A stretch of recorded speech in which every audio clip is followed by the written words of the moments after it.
2015 में खरीदे, रुपया कितना लगा? 20 रुपया। 1 केजी चावल ही 2020 में खरीदे, रुपया कितना लगा?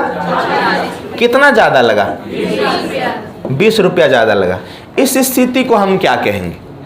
देखने में देखिए क्या लग रहा है, देखने में लग रहा है दो चीज। रुपया जो है वो 20 से 40 हो गया, रुपया 20 से 40 हो गया, चावल उतना का उतना है। इसको आप क्या कहते हैं? यहाँ मुद्रास्फीति वह स्थिति होता है जब वस्तु का, यहाँ पे वस्तु क्या है? चावल।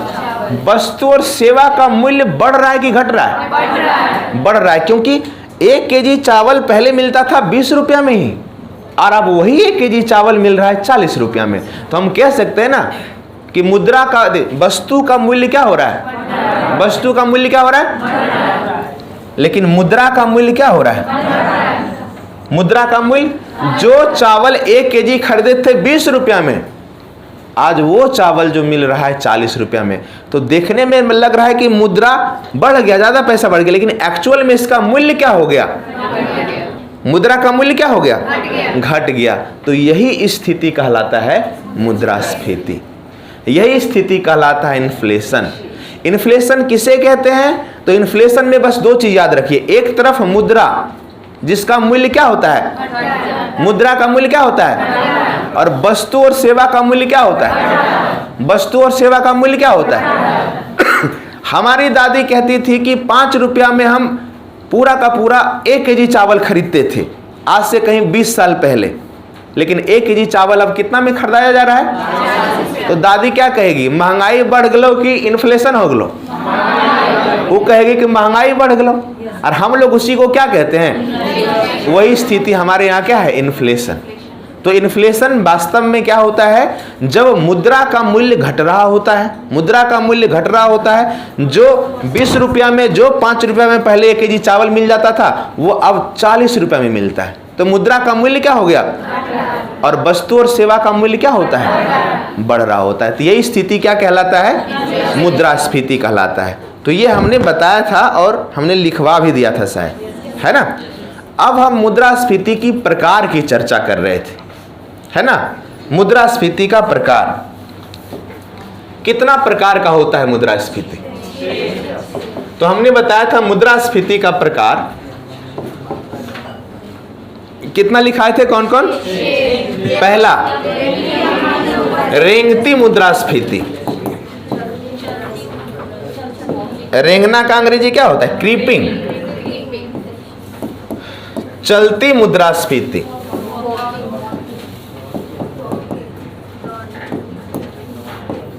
चलती मुद्रास्फीति।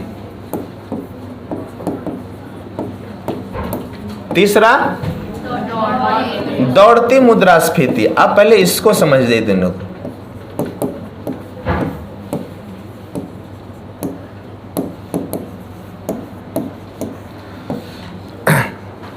अब देखिए मुद्रास्फीति जो होता है उसको हम लोग रेट के अकॉर्डिंग देखते हैं। जैसे एक एग्जांपल बताते हैं। मुद्रास्फीति को जब आप समझे तो आपने क्या देखा कि मुद्रा का मूल्य बढ़ गया कि घट गया? घट गया। वस्तु और सेवा का मूल्य बढ़ गया। इसी को थोड़ा दूसरा रूप में देखते हैं, लोगों के पास मुद्रा ज्यादा हो गया, कह सकते हैं।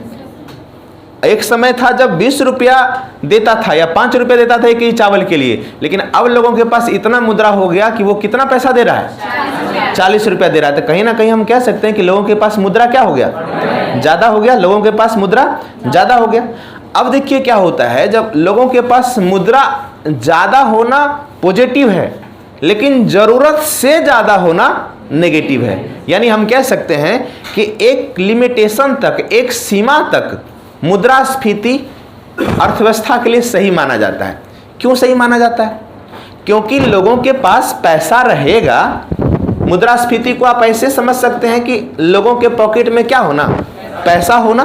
क्योंकि लोगों के पास जब पैसा होगा तभी तो वो वस्तु को क्या करेगा?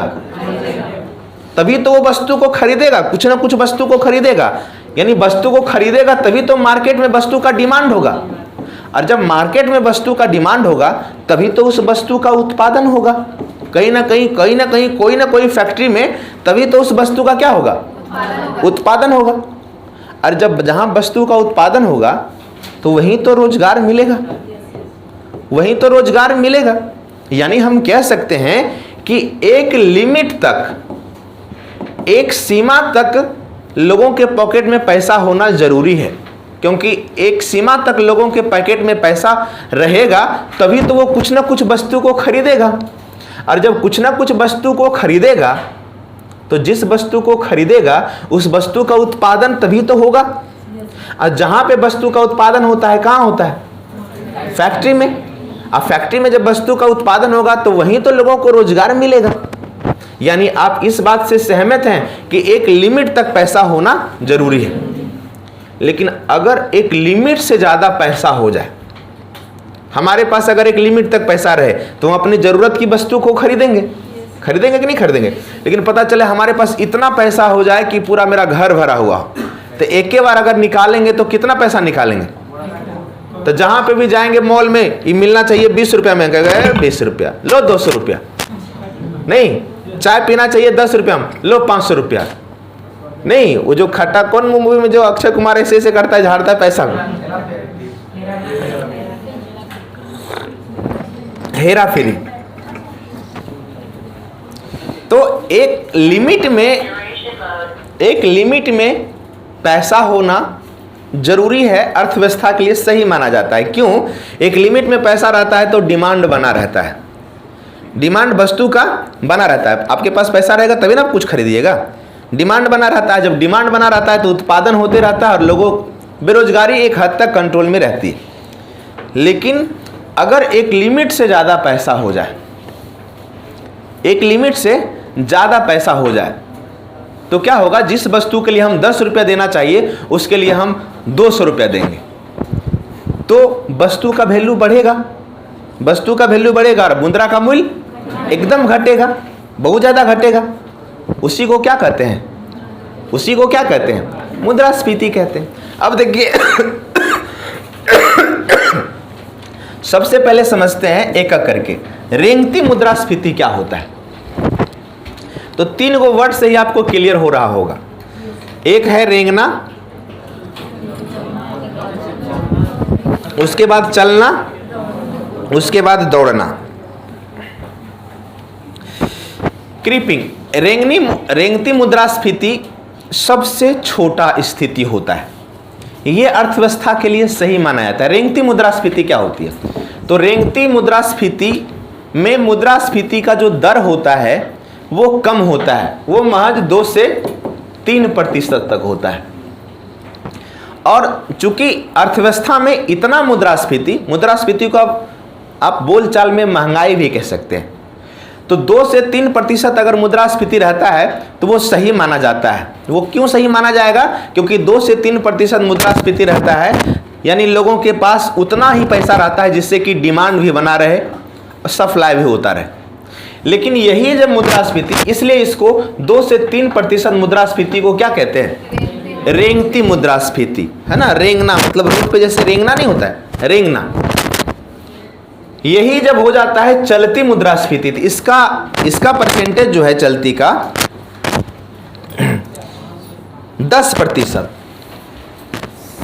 10% मुद्रास्फीति को चलती मुद्रास्फीति, और ये 10% से ज्यादा, 10 से 20%, मूल्य रूप से 15। पहले इसको देखते हैं। चलती मुद्रास्फीति क्या होता है? जब मुद्रास्फीति की दर 10% या उसके आसपास होता है। अभी बताइए, जब 10% मतलब जब मुद्रास्फीति ज्यादा होगा, यानी कि लोगों के पॉकेट में पैसा क्या होगा? ज्यादा होगा। जब लोगों के पॉकेट में पैसा ज्यादा होगा तब आपको नहीं लगता है कि जो वस्तु की कीमत 10 रुपया है वो उस वस्तु की कीमत कितना हो जाएगी? 100 रुपया हो जाएगा। जैसे अभी के समय में टमाटर का आप नाम सुने होंगे, महंगा है, महंगा है। तो क्यों? कभी अंदाजा लगाएं? एक्चुअली इसका कारण क्या है? उत्पादन नहीं हुआ। उत्पादन नहीं हुआ तो उसका अलग कारण है क्यों नहीं उत्पादन हुआ। लेकिन मान लिया रोज टमाटर का जो डिमांड है वो, मान लिया जो 100 टमाटर का डिमांड रोज है भारत में, डेली चाहिए भारतवासियों को कितना? 100 टमाटर। समझिए, तो 100 टमाटर अगर डेली चाहिए तो भाई उत्पादन भी तो होना चाहिए ना 100, उत्पादन भी तो होना चाहिए ना 100। लेकिन मान लिया जाए उत्पादन माह हो रहा है एकाएक 100 हो रहा था तो वो हो गया 10। जब उत्पादन ही 10 हो रहा है, डिमांड कितना है 100। अब 10 की कौन कौन लेगा? तो स्वाभाविक है जिसको एकदम कोई, अब हम लोग चिकन में टमाटर बनाने के लिए नहीं लेंगे, लेकिन जो टमाटर के बिना नहीं रह सकता है, मतलब मान लिया कोई ऐसा बीमारी है कि वो टमाटर खाएगा तभी जिंदा रहेगा, तो वो तो जितना पैसा लगेगा टमाटर के लिए उतना पैसा देगा ना। तो यानी हम कह सकते हैं जो टमाटर मान लिया जाए 1 रुपया मिलता था, वो टमाटर के लिए वो कितना दे रहा है? काफी हद तक पैसा दे रहा है। तो इसी को न कहते हैं कि टमाटर महंगा हो गया। तो सारे वस्तु के संदर्भ में जब इस बात की चर्चा करेंगे तो ऐसे में इसी को कहा जाता है चलती मुद्रास्फीति, जब मुद्रास्फीति का दर कितना हो जाए? 10% हो जाए। ये अर्थव्यवस्था के लिए हानिकारक होता है। क्यों हानिकारक होता है? क्योंकि मार्केट में तो पैसा आ जाता है, लेकिन जो वस्तु है वो बहुत ज़्यादा महंगा हो जाता है। वस्तु क्या होता है? बहुत ज़्यादा महंगा हो जाता है। और मार्केट में जो पैसा आता है वो कैसे आता है वो हम लोग देखेंगे। मार्केट में पैसा किसके पास आता है? बैंक डायरेक्ट आपको पैसा थोड़ी ना देती है। बैंक आरबीआई पैसा देता है कॉमर्शियल बैंक को, कॉमर्शियल ऋण देता है बड़े बड़े कंपनी को, और जो कंपनी में फैक्ट्री में जो काम करता है लोग, उसी को पैसा मिलता है काम के बदले। तो आपको पता है कि वर्तमान में कितने लोगों को फैक्ट्री में नौकरी मिला हुआ है? सबको तो नौकरी भी नहीं है। तो अल्टीमेटली क्या होता है, जिसके पास पैसा आ जाता है, जो नौकरी कर रहा है, जो फैक्ट्री में काम कर रहा है, वो तो काफ़ी हद तक सर्वाइव कर लेता है। लेकिन ऐसे में जिसके पास नौकरी नहीं है उसके लिए क्या होगा? जिसके पास पैसा है वो तो कम से कम वस्तु को खरीद लेगा, महंगा ही खरीदेगा लेकिन खरीद लेगा, क्योंकि उसके पास पैसा है। लेकिन जिसके पास नौकरी नहीं है वो क्या करेगा? खरीद पाएगा? और वस्तु तो भाई उपभोग के लिए सब किसी को ना चाहिए। तो ये स्थिति अर्थव्यवस्था के लिए नकारात्मक होता है, अर्थव्यवस्था को बहुत ज़्यादा डैमेज करता है। क्यों? क्योंकि एक तरफ तो लगता है कि लोगों के पास पैसा है, लेकिन दूसरे तरफ लोगों के पास पैसा नहीं होता है।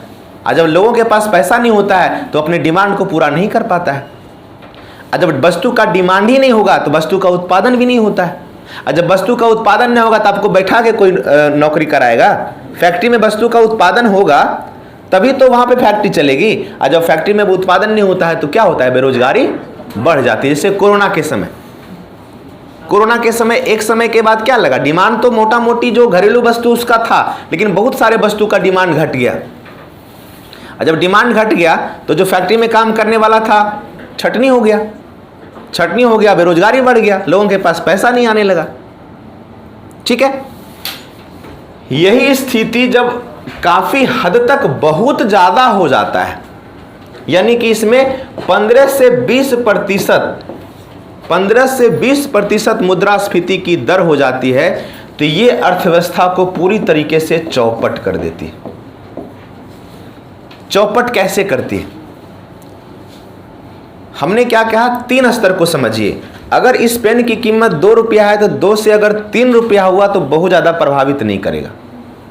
जैसे कि रेंगती मुद्रास्फीति। इस पेन से चावल की कीमत करते हैं, अगर चावल की कीमत 20 रुपया है तो 20 के जगह 25 रुपया हो गया तो बहुत ज़्यादा प्रभावित नहीं करेगा, एक स्तर तक सर्वाइव करेगा। लेकिन उसी चावल की कीमत जब 25 के जगह डायरेक्ट 50 रुपया हो जाए, प्रभावित करेगा। जब 100 हो जाए तो बर्बाद कर देगा। क्यों? क्योंकि चावल हर किसी के लिए जरूरी है ना। मुद्रास्फीति अपने खतरनाक स्थिति में तब होता है जब इसेंशियल वस्तु पे ज़्यादा जो है महंगाई बढ़ती है, जो आवश्यक वस्तु है। अब मान लिया जाए नमक, एकाएक कह दे कि 500 रुपया में मिलेगा आधा किलो, क्या हाल होगा बताइए? क्योंकि नमक तो हर किसी को चाहिए। बिना नमक का खाना आप खाइएगा? 200 रुपये का चिकन फेल बिना नमक के कारण होगा ना? होगा। तेल मसाला सब कुछ फेल हो जाएगा विदाउट नमक।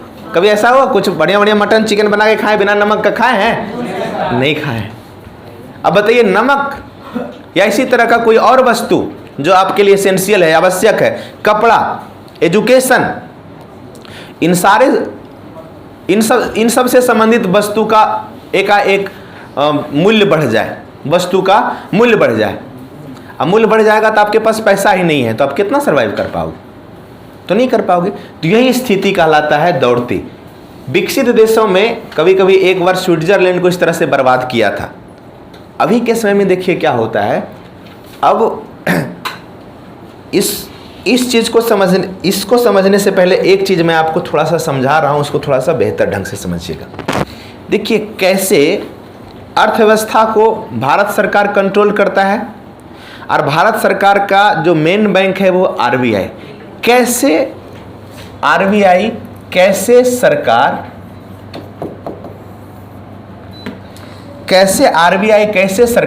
अर्थव्यवस्था को चलाता है, इस चीज को थोड़ा समझिए। देखिए ये इस थोड़ा जो चीज बता रहे हो चीज को समझिए। ये है मार्केट, ये है पूरा मार्केट, ये है पूरा अर्थव्यवस्था, ये है पूरा जनसंख्या। आरबीआई क्या करता है? ऋण देता है कॉमर्शियल बैंक को। हम लोग देखेंगे वो ऋण देने की जो प्रक्रिया होगी, दो प्रकार की पॉलिसी होता है, मौद्रिक पॉलिसी और फिजिकल पॉलिसी देखेंगे। अब आरबीआई ऋण देता है किसको? कॉमर्शियल बैंक को। जैसे सबसे बड़ा commercial bank state bank of India. अब आरबीआई जो ऋण देती है उसका कुछ रेट होता है, हम लोग देखेंगे मौद्रिक नीति में। Bank rate, repo rate, reverse repo rate, CRR, SLR, ये सब चीज को देखेंगे। अब मान लिया जाए आरबीआई क्या करेगा, यहाँ कॉमर्शियल बैंक को ऋण देती है। अब कॉमर्शियल बैंक फिर क्या करेगी? आरबीआई अगर 5 रुपया देगी तो कॉमर्शियल बैंक 1 रुपया बढ़ा करके, क्योंकि फायदा में ही रहता है, वो ये किसको ऋण देगा? आरबीआई। यदि कॉमर्शियल बैंक किसको ऋण देगा? तो ये देगा बड़ा बड़ा फैक्ट्री का जो मालिक है उसको, बड़ा बड़ा बिजनेसमैन को, बड़ा बड़ा फैक्ट्री के जो मालिक है उसको। ठीक है। अब ये क्या करेगा? ऋण लेकर के और अपने फैक्ट्री को बढ़ाएगा, अपना बिजनेस को बढ़ाएगा। और बिजनेस को जहां बढ़ाएगा तो जरूर वहां कोई ना कोई वस्तु का उत्पादन होगा। और जब वस्तु का उत्पादन होगा तो उसको काम करने के लिए क्या चाहिए? श्रम चाहिए, मजदूर चाहिए। तो मान लिया इसके अंदर एक फैक्ट्री में, एक कंपनी के अंदर कम से कम मान लिया जाए 100 के, मतलब 100,000, 1 लाख होता है ना, 1 लाख मजदूर काम करता है। तो समझ लीजिए 1 लाख मजदूर का अगर वेतन अगर 100 रुपया, 500 रुपया, 1000 रुपया है, तो इन सब को क्या मिला? एक अच्छा खासा पैसा मिल गया। क्या मिल गया? प्रत्येक दिन उसको 500 रुपये मिल जाता है, प्रत्येक दिन उसको, मतलब पैसा भेजा आरबीआई मार्केट में। किसके पास? मार्केट मतलब जनता के पास। लेकिन क्या आरबीआई डायरेक्ट दिया? डायरेक्ट दिया? आरबीआई पैसा दिया कॉमर्शियल बैंक को, कॉमर्शियल बैंक दिया बिजनेसमैन को, कंपनी को, और कंपनी अपने यहां काम करवा रहा है और काम के बदले लोगों को क्या मिल रहा है? यानी इसके पॉकेट में आ गया 500 रुपया प्रत्येक दिन। अब बताइए 500 रुपये, अब कंपनी को पता है, आरबीआई को यह भी पता है कि 500 रुपया उसके पॉकेट में गया, हम कैसे खर्च करवाएंगे। तो 500 रुपये में क्या क्या खरीदेगा? जो अपने घरेलू वस्तु होगा वो खरीदेगा। घरेलू वस्तु में खाना से संबंधित, पीना से संबंधित, एजुकेशन से संबंधित सारा वस्तु खरीदेगा। तो इन्हीं सब वस्तु का तो फैक्ट्री में क्या होता है? उत्पादन होता है। इन्हीं सब वस्तु का तो फैक्ट्री में उत्पादन होता है।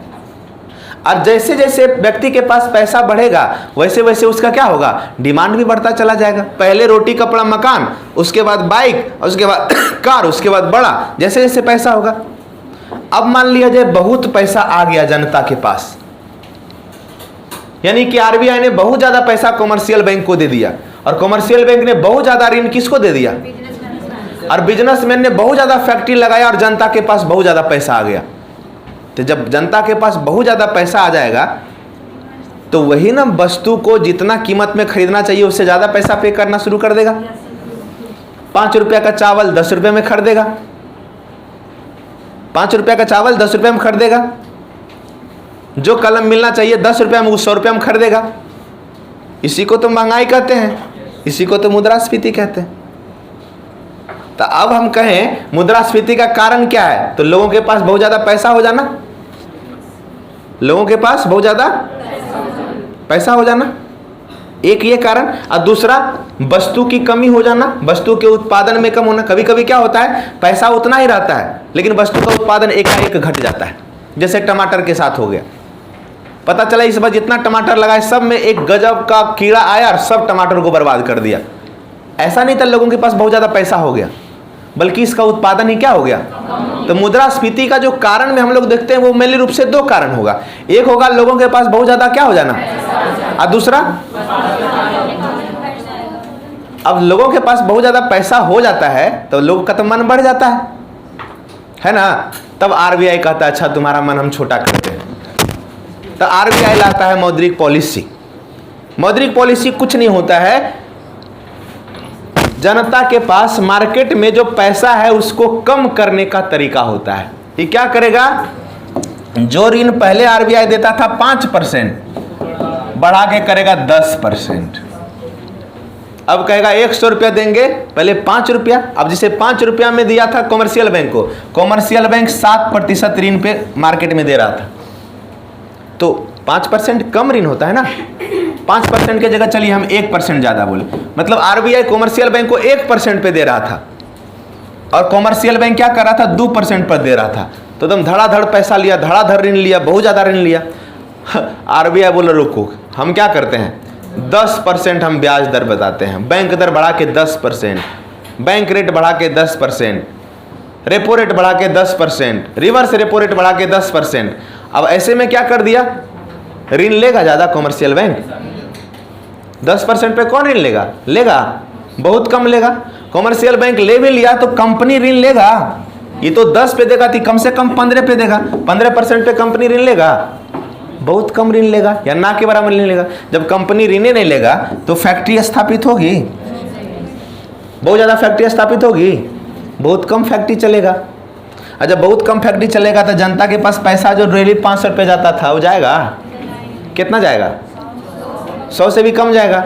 और जब 100 से कम पैसा हो जाएगा तो वही नो मनी नो फन वाला कहानी। तो ऐसे ही कंट्रोल किया जाता है भारतीय अर्थव्यवस्था को। पैसा तो पब्लिक मतलब प्लेस में आ गया, हाँ, तो तो फिर ब्याज तो देगा ना। तो इस तरीके से आरबीआई जब चाहता है पैसा बढ़ा देता है मार्केट में और जब चाहता है उसको घटा देता है। तो एक लिमिट तक चाहता है आरबीआई। सरकार क्या चाहता है, मुद्रास्फीति रहे, लोगों के पास पैसा रहे, लेकिन कितना, एक लिमिट में, बस उतना ही रहे जितना से कि उसका डिमांड को पूरा किया जा सके, एक हद तक डिमांड को पूरा किया जा सके।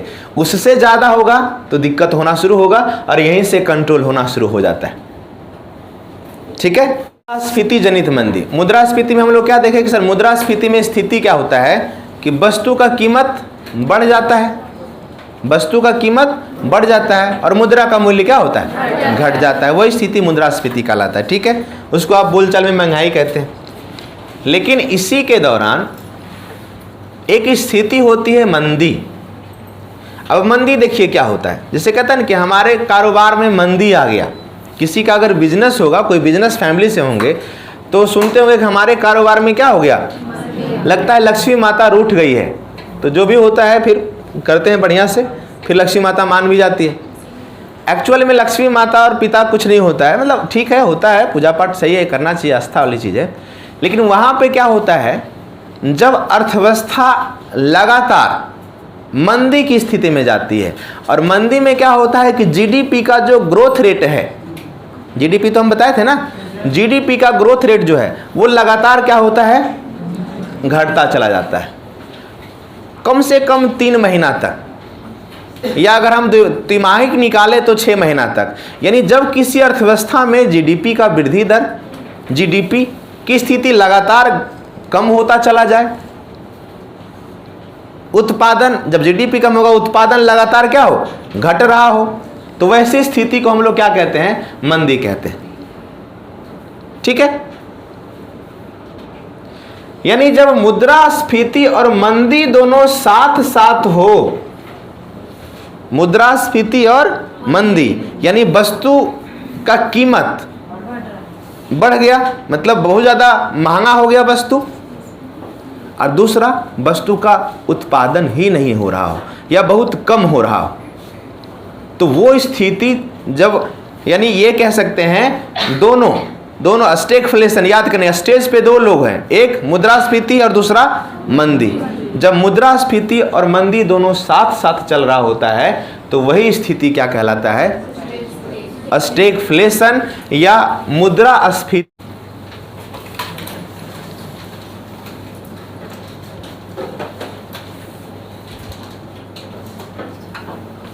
अब एक चीज देखिए और समझिए, मंदी में ही एक वर्ड आता है। जब मंदी की स्थिति होती है तो मंदी कब होता है? जब उत्पादन कम होना शुरू हो जाए। उत्पादन क्या हो? कम होना शुरू हो जाए। और जब उत्पादन जहां कम होगा तो फैक्ट्री चलेगा? फैक्ट्री चलेगा? फैक्ट्री नहीं चलेगा तो लोग जो काम कर रहा है उसको काम मिलेगा? नहीं मिलेगा ना। तो इससे क्या होगा? यानी हम कह सकते हैं बेरोजगारी बढ़ जाता है। बेरोजगारी क्या हो जाता है? बढ़ जाता है। यानी जब मुद्रास्फीति और बेरोजगारी दोनों एक साथ आए, कहावत ने बोले पापा का भी रिटायरमेंट, मम्मी का भी रिटायरमेंट, और संयोग से हमारा भी जॉब नहीं लगा। मतलब सब दुख जब एक साथ आए उसी को कहा जाता है स्टैगफ्लेशन इकोनॉमिक्स में। यानी कि मुद्रास्फीति भी साथ हो, यानी महंगाई भी बहुत ज़्यादा हो, और बेरोजगार। अरे बहुत ज़्यादा महंगाई है तो ज़्यादा पैसा से ना हम वस्तु को खरीदेंगे। और उसी दौरान जैसे जब कोरोना का फर्स्ट लहर आया था तो ज़बरदस्त कालाबाजारी हुआ था। जो हम लोग, अगर आप लोग पटना में रहे होंगे तब, मैंने पहला 6 महीना पूरा यहीं गुजारा था कोरोना का फर्स्ट वाला में। उसमें मर नहीं रहा था लोग, तो एक डर नहीं था कि मर जाएंगे। तो जो वहाँ पे मार्केट में खरीदने जाते थे, जो आटा अभी कितना मिलता है? 5 किलो आटा 250 मिलता है ना। मतलब उस समय 500 में मिल रहा था। चावल जो है 50 रुपया के जी, 150 रुपया, 100 रुपया के जी तक। मैगी जो मिलता है 10 रुपया वाला मैगी हो गया था 25 रुपया में। कैसे? अब मान ले देखिए, यानी वस्तु की कीमत बढ़ गया क्योंकि वस्तु का डिमांड मतलब पूर्ति नहीं हो पा रहा था। उसी स्थिति में नौकरी भी चला जाए। उसी स्थिति में मतलब जब वस्तु का कीमत बढ़ा हो और नौकरी भी चला जाए, मतलब बेरोजगारी आ जाए, तो समझिए वो तो हो गया दोनों तरह से कमर टूटना। वही स्थिति क्या कहलाता है? स्टैगफ्लेशन। बोलिए,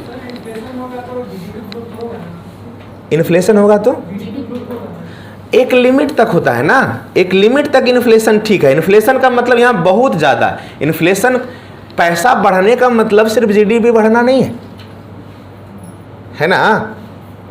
खूब पैसा हो जाना का मतलब जीडीपी बढ़ना नहीं कहलाता है। जीडीपी में हमने क्या बताया था?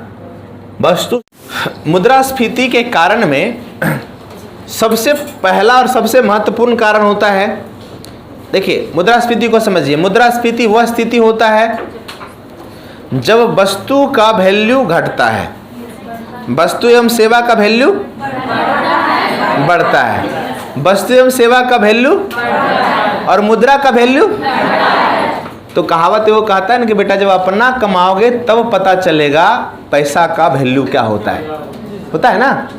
पिताजी पैसा कमाते भेजते थे, एकदम जिस दिन पैसा आता था उसी दिन चल जाते थे, समझ रहे हैं ना। लेकिन अब जब पैसा आता है ना तो एक एक रुपया बचाने का प्रयास करते हैं। क्यों? क्योंकि वो अपनी मेहनत की कमाई है। तो वो दिन याद आता है कि बेटा अभी तक तो बाप के होटल में खा रहे हो ना, जब अपना होटल खाओगे तब पता चलेगा। तो इसका मतलब है कि जब अपना कमाओगे तो पता चलेगा पैसा का कीमत क्या होता है। बिल्कुल वैसा ही मुद्रास्फीति के कारण, इसमें देखिए मुद्रास्फीति को थोड़ा सा समझिए। मुद्रास्फीति क्या होता है? आपके पास पैसा ज़्यादा हो जाना, यानी पैसा का वैल्यू घट जाना, और वस्तु और सेवा का वैल्यू यही स्थिति मुद्रास्फीति। अब क्यों होता है? कारण, तो पहला कारण मुद्रास्फीति मतलब मुद्रा का आपूर्ति बहुत ज़्यादा हो जाता है। कहाँ पे? मार्केट में। हम बार बार चर्चा करते हैं आपके घर में पैसा, हमारे घर में पैसा, ये नहीं, मार्केट में हम लोग कहते हैं। तो इसका पहला कारण तो ये है कि मुद्रा बहुत ज़्यादा आ गया मार्केट में। अब मुद्रा बहुत ज़्यादा कैसे आ गया? तो कुबेर महाराज ऊपर से तो टपकाए हैं नहीं, कुबेर महाराज ऊपर से टपकाए हैं। तो मार्केट में पैसा ज़्यादा कैसे आता है? तो उसका दो कारण है।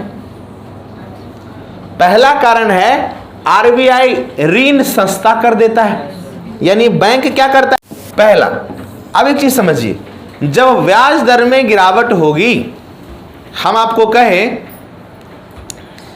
हमको मान लिया जाए ऋण चाहिए, मान लिया हम कोई संस्था स्थापित कर रहे हैं, नया कोचिंग खोल रहे हैं, या कुछ भी हम फैक्ट्री स्थापित कर रहे हैं, तो हमको चाहिए 5 करोड़ या 5 लाख या 1 लाख, तो हम पैसा किससे लेंगे? बैंक से लेंगे, चाहे जिससे लेंगे, सेठ साहूकार जिससे लेंगे, अरे उसी से न लेंगे जहां हम चाहेंगे कि ऋण कम हो, मतलब ब्याज दर कम हो। कोई हमको कहेगा आपको हम 2 रुपया ब्याज दर दे रहे हैं, कोई कहेगा 5 रुपया दे रहे हैं, कोई कहेगा 10 रुपया दे रहे हैं, आप किससे खरीदिएगा? समझ में आ रहा है? आपको समझ में आ रहा है जी? आप ही को बोल रहे हैं, समझ में आ रहा है? ऋण कहाँ से लीजिएगा? जहाँ ज़्यादा ब्याज देगा वहाँ से, या जहाँ कम देगा वहाँ से? जहाँ कम देगा। तो हम